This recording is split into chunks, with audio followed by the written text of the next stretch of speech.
Pornography doesn't just affect behavior, it conditions the brain over time. This is especially relevant when dealing with narcissists, as many of the effects of long-term porn use mirror narcissistic traits already present. Hello, my name is Alexandra Polino, and I'm a narcissistic abuse recovery practitioner. Today, I'll be addressing what porn really does to a narcissist and your relationship. Porn trains the brain for dopamine, not connection. So this is what happens. A narcissist may seek stimulation quickly, but loses interest just as fast. He may crave novelty, excitement, or fantasy, rather than emotional closeness. He may initiate intimacy impulsively, and then emotional disconnect very quickly afterwards. You might also notice that he appears distracted, bored, or impatient during real moments of closeness. You might notice that he prefers screens, scrolling, or private time over shared emotional moments. You may also feel that he struggles to stay present during intimacy unless it feels intense or new.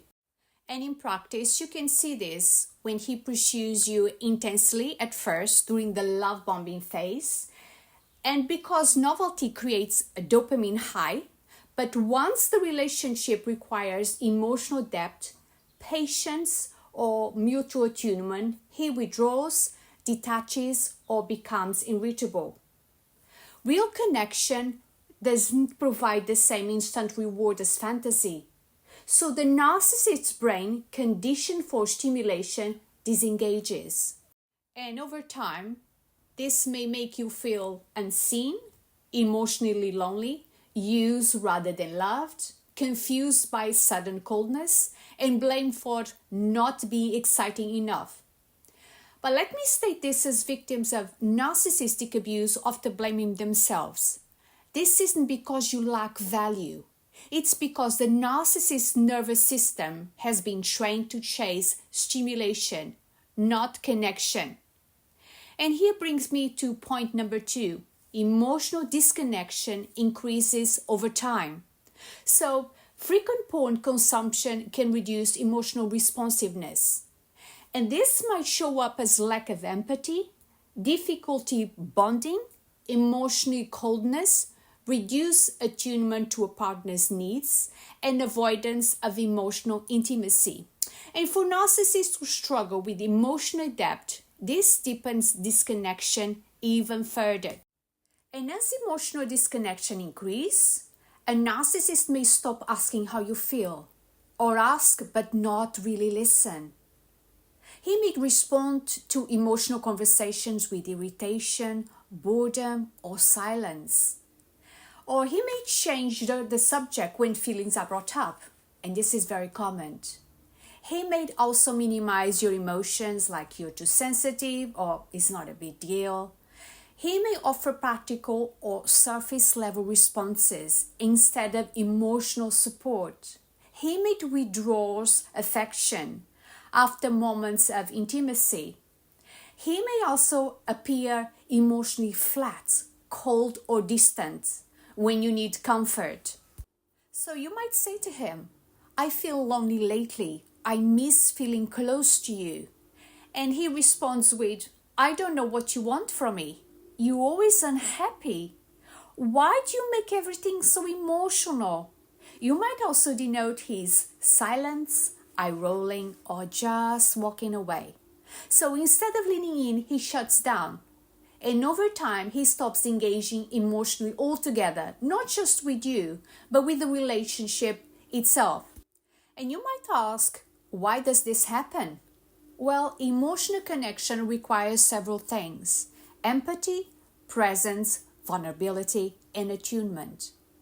And for a narcissist, this feels uncomfortable, too much effort, or threatening. And when his brain is conditioned for stimulation rather than bonding, emotional closeness feels draining, boring, overwhelming, and unnecessary. So he disconnects. But how does this impact you? Well, over time, you will start to feel emotionally starved. You might also start to suppress your own needs, walk on eggshells, or doubt your own emotional reality. You will start to try harder and receive less. And this creates the classic trauma bond. The more distant he becomes, the harder you try to reconnect. And this is when objectification becomes normalized. But let me explain.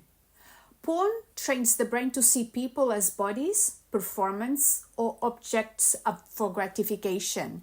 And in relationship, this can lead to several things: entitlement, unrealistic expectations, lack of mutuality, or seeing partners as a supply rather than a person. And this aligns disturbingly well with narcissistic dynamics. A narcissist who's been conditioned by pornography or similar patterns may comment only on your performance or body parts, rather than your personality, your effort, or your achievements. He may treat intimacy as a performance or transaction, rather than a shared connection. He may comment or he may make comments to reduce you to a sexual object, like "you look hot" or "that's what I want tonight," without emotional engagement. You might notice he prioritizes his own pleasure over your comfort or desires. He may act bored or withdraw when the focus shifts to emotional closeness. A narcissist sees you as a supply or object, not the fully feeling person. With a narcissist, intimacy becomes performative, not relational. Porn conditions arousal to visuals and performance, not emotional safety. So this can result in difficulty connecting during real intimacy, the needing for stimulation rather than closeness, and disinterest in a partner's emotional experience, and sex without bonding. You might often feel used, unseen, or disconnected, even when intimacy exists.